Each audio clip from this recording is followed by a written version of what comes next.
I have heard stories and rumors of something sinister happening in South Africa. And they're bordering on genocide now. They've been attacked. They are being cleansed from the land. A genocide against the white population, ready to erupt into an all-out race war. Is there a white genocide happening in South Africa? The far right in the US, Canada, and Europe think that there's a widespread campaign of race-based killings of white farmers and land seizures, and even Donald Trump is tweeting about it.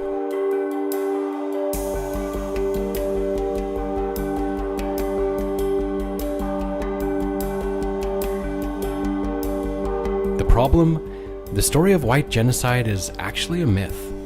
South Africa has one of the highest murder rates in the world. Its government says that the farm attacks are just part of a greater violent crime problem, and there's no reliable data to suggest that white farmers are targeted more than anyone else. So while white farmers have historically been the victims of attacks, and while the murders have been brutal, it's not clear that they are racially motivated. Analysts suggest that farm murders happen because farmers are seen as wealthy, easy targets, and the isolation of farmlands delay police response times and make it more difficult to catch the attackers. In fact, white South Africans are less likely to be murdered than any other racial group in the country, and farm attacks are actually decreasing.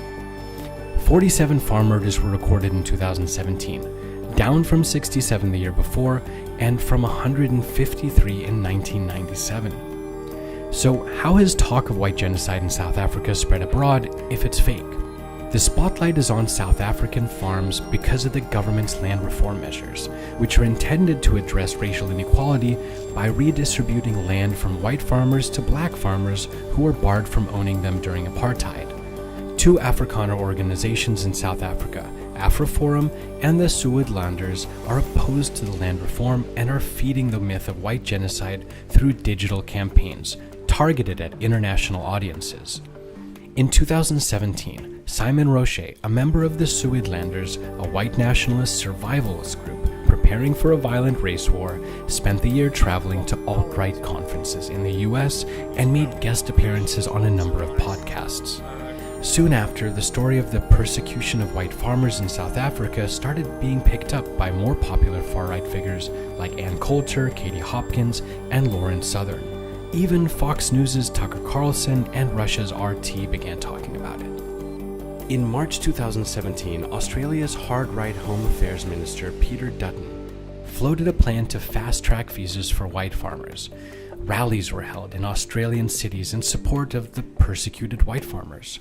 But why has the far right in the West been so obsessed with a conspiracy so far beyond its borders?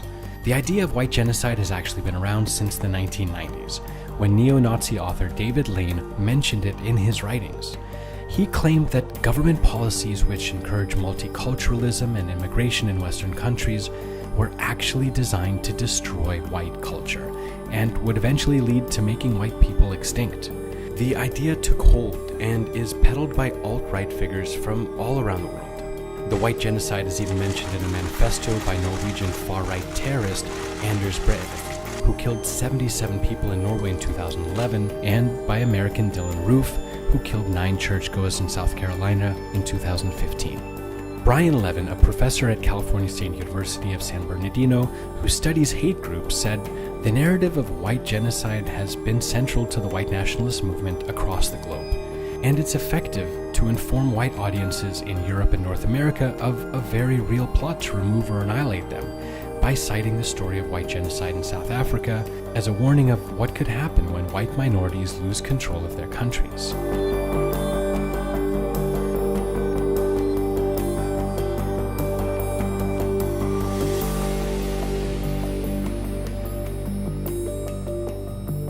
Is the far right using conspiracy about white farmers in South Africa to make the threat of a white genocide in the West more real?